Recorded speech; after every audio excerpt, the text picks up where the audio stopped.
Hey, it's Mr. K, going to do a video for AP Physics 2, and we are looking at thin film interference. This is the interference that appears on oil slicks or bubbles. You got that rainbowy, or not really rainbowy, but more like purpley, greenish, yeah, mostly greenish, maybe a little bit red, little color scheme going on with the bubbles or oil. And so, if you've never seen this, maybe even the iPad or phone that you're looking at right now, if you have a cover on it, if you kind of tilt that to where you can get some reflection of a light back to your eyes, you might be able to see these rings that are on there. And those are Newtonian rings, which are basically thin film interference, where light comes in, it bounces off one surface, goes through, bounces off the second surface because we have transmission of light. And when those two rays come back together and interact with each other, you either get constructive or destructive interference for particular wavelengths of light. And I'm going to attempt to show some diagrams of that. I've been practicing a little bit. Really not confident in my ability to do it live, but I will try to do it on a recorded video. So let's go ahead and get started here. So we're going to have a main ray of light as my first case, and we're just going to say this light comes in, and let me just see, I went for, one square up and down. So let's do this. Light comes in like this, and I'm essentially just drawing one piece of it. There are two pieces of it, the magnetic field and the electric field. You can pick which one is which. And let's say this light comes in, and here the velocity of the light is to the right. And this is our incoming or incident ray of light. And so what we know happens with a surface is that, let's say we have a surface here, and we have, let's say, another secondary surface down here. What we know happens with light is that light will come in, and it will come in, and it will bounce off, and the angle that it comes in at should be the same as the angle that it leaves, if with respect to the normal for this first reflection. But then what also happens is that this light will go through, and depending upon the index of refraction, maybe this light bends down, maybe it bends up. Let's say we go to a higher index of refraction. This light bends down a bit, the wavelength gets shorter, the frequency stays the same. And so we have this reflection, we have this transmission of light. There's going to be a little bit of absorption there because we're going to lose some of that. And then what happens down at the second surface is that you're going to get another reflection and refraction. So let's say we go from air to maybe water. That's kind of weird. Air to glass to air. And so if we go from air to glass to air, this light that comes out should be at the exact same angle that it came in at, but you are going to have this reflection off this second surface. And the reflection off the second surface,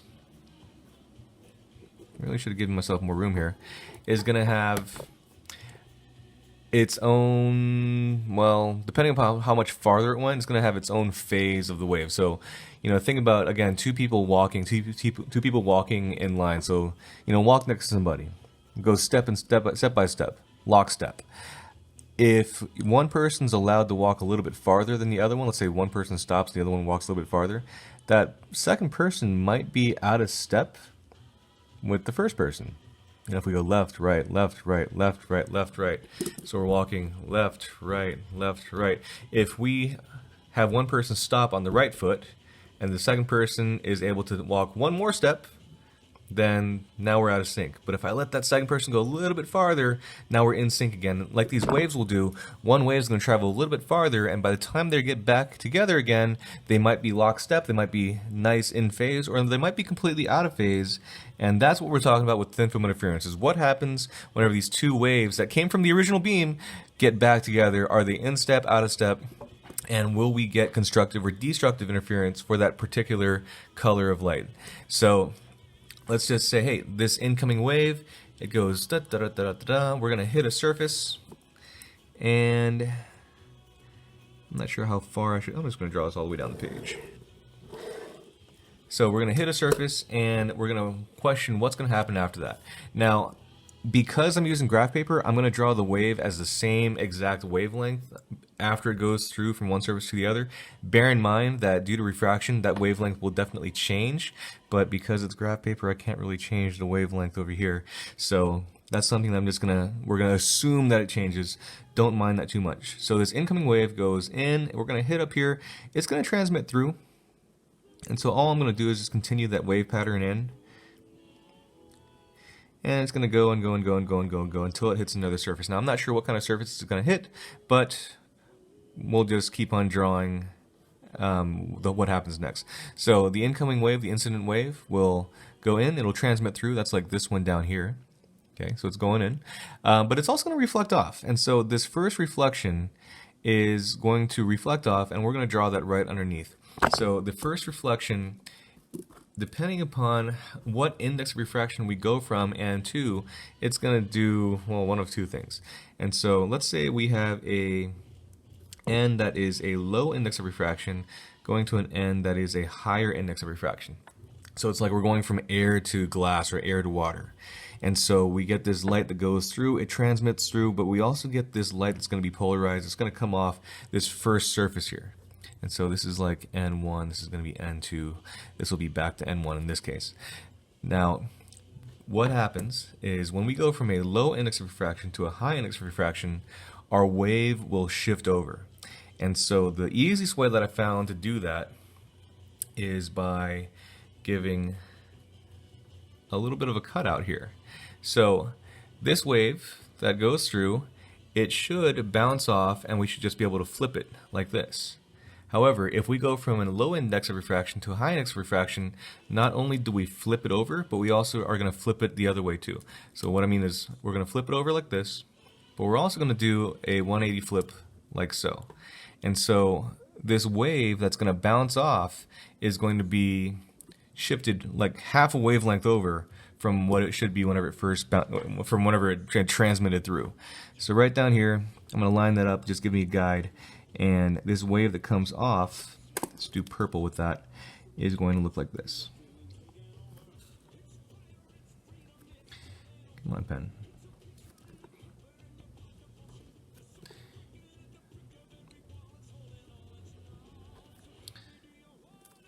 Pen's dying. I don't know why my pen's dying. Have I used it that much? Alright, so let me just double check. Pen. Oh, yep. Alright. You want to have a different colored pen? We might have to switch to green. Let's try that out. Green's okay. Alright. So this wave that is coming out, it's going to have a velocity that is going that way, and I know I'm going over purple with black, but oh well. And so if we look, this first reflection, this is going to be the reflection number 1, because this is going to happen twice. This is going to happen on the first bounce, the first surface, and the second surface down here. This is just the first one. So this first reflection, we're going to compare what happens to the second reflection by the time it gets finally back out of these two surfaces. So this is going to be our reference point.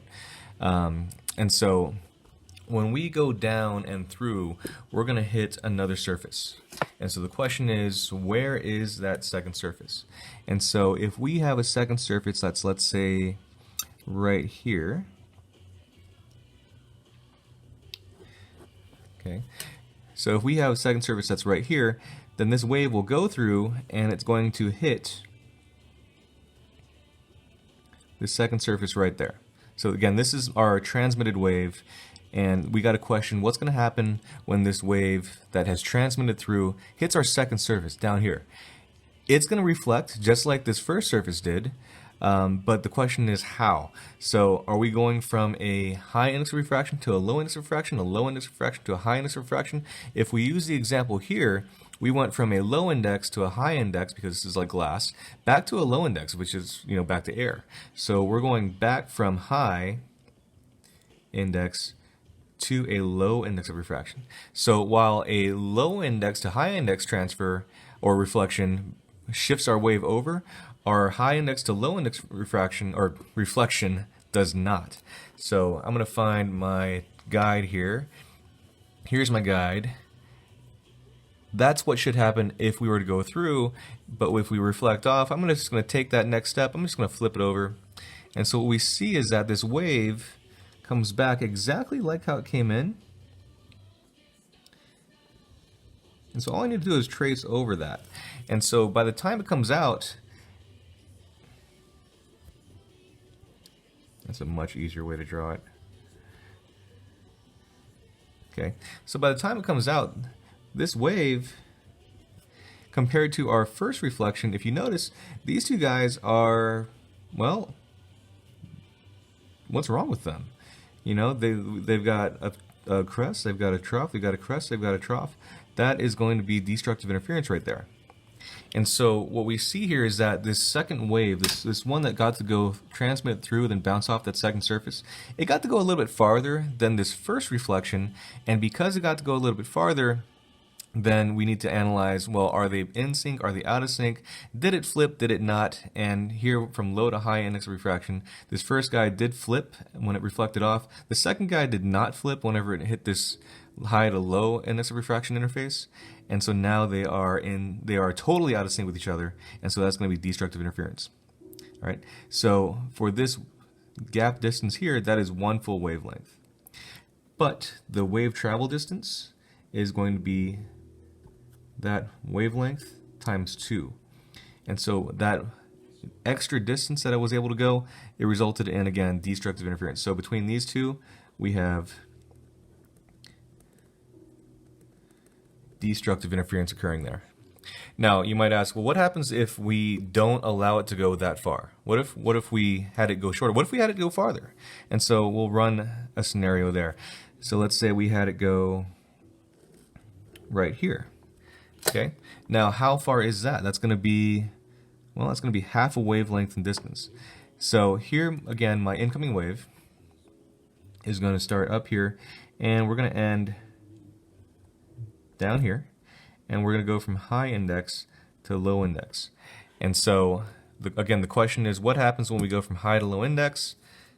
Well, if we go from high to low index, we don't need to flip ourselves, we just need to mirror ourselves. So that should be the next part of the wave coming in. We flip, or we mirror right there. Our reflection should come right back on what came in on us, which means that we are exactly the same as the example that we just did. We still get destructive interference. And our path length is going to be a wavelength divided by 2. It's going to be back and front, like an echo. So that's going to be multiplied by 2. That's going to be one full wavelength. We get destructive interference in that case. And so, you know, what do we do? Can we go a wavelength and a half, or can we go half a wavelength, or can we go a quarter wavelength? Oh, this is going to be difficult to draw. Let's see if we can do that. We're going to go right here. We're going to go and go right in the middle. 1, 2, 3, 4. All right. This is going to be a little bit difficult, but we'll try it. So again, we have this incoming wave. We're talking about this guy. We've come in, and we're going to be right here. Okay, and again, we're going from high to low index of refraction. A little bit hard to see. I might have to do another one. I'm going to find the one that matches up with this. The next part, the next piece. Is this it? This is sort of it, but I need to get this side. There it is. That's that next piece right there. And so we're going to take that. We're going to reflect it back because we are going from high to low index. And if we notice, when we flip it over, the next piece of that wave is going to be down here. Okay, so that's my reflection. So if I continue that pattern, what I should notice is that I get something different than what we had in these other two that I did. And so the velocity of these waves are going back, going back. If my second surface here is apparently 1/4 the wavelength, I can multiply that by 2. That's going to be the wavelength divided by 2. If I compare that to my first reflection, that's in sync with it again, right? I get coming off with a trough, a crest, a trough, a crest, a trough, a crest. And so that's good. And what that means is that this one would be constructive, okay? Now, don't forget that whenever you go through and you go to this second surface, you do need to shorten that wavelength up a little bit because of refraction. I'm just trying to show for effect here the diagram and what the wave would look like. All right, but we see that if we go through and we have a half wavelength thickness or a full wavelength thickness of our glass, we get destructive interference for this particular wavelength of light when the second reflection number 2 comes off. Same thing, if we have a half wavelength thickness of glass, we get destructive interference when this reflection comes off. However, when we have a fourth of a wavelength for the thickness of that glass for the second reflection, then we don't get destructive interference, we get constructive interference. So it's kind of like if you had this bubble, and this bubble was kind of thick, like in this case, if this bubble was thick to where it was a wavelength or a half wavelength in thickness, then you would not see that color. Let's say, like for instance, this color was green. You would not see green from that reflection. You'd see other colors. But if you had a thickness of 1/4 the wavelengths, then what happens is you get constructive interference for that particular color, and in this case it would reflect back and you'd get this constructive interference. It would look a little bit more green. You'd get a cancellation with some other colors. And that's why if you look at your phone, again, if this happens on your phone, you tilt your phone or your iPad and you can look at those Newtonian rings, and as you change that angle, you're going to start to see these different colors that are going to be the constructive and destructive interference. With the bubble, you get to see the swirling as that thickness of that bubble changes, or the oil thickness changes. You can see this. All right, cool thing that we did in class was we had a fish tank. We sprayed some WD-40 on the top, and we blew on it. And when we blew on it, we changed the thickness of the oil. And what you could see is that oil slick start to separate. And as it separated, you got colors of like purple and green that started to appear in a channel as that happened. I'm going to keep on going with one more example. So let's go and see what happens if we go from low to high to even higher. So we're going to use the exact same idea. Let's see, I'm going to draw like this again.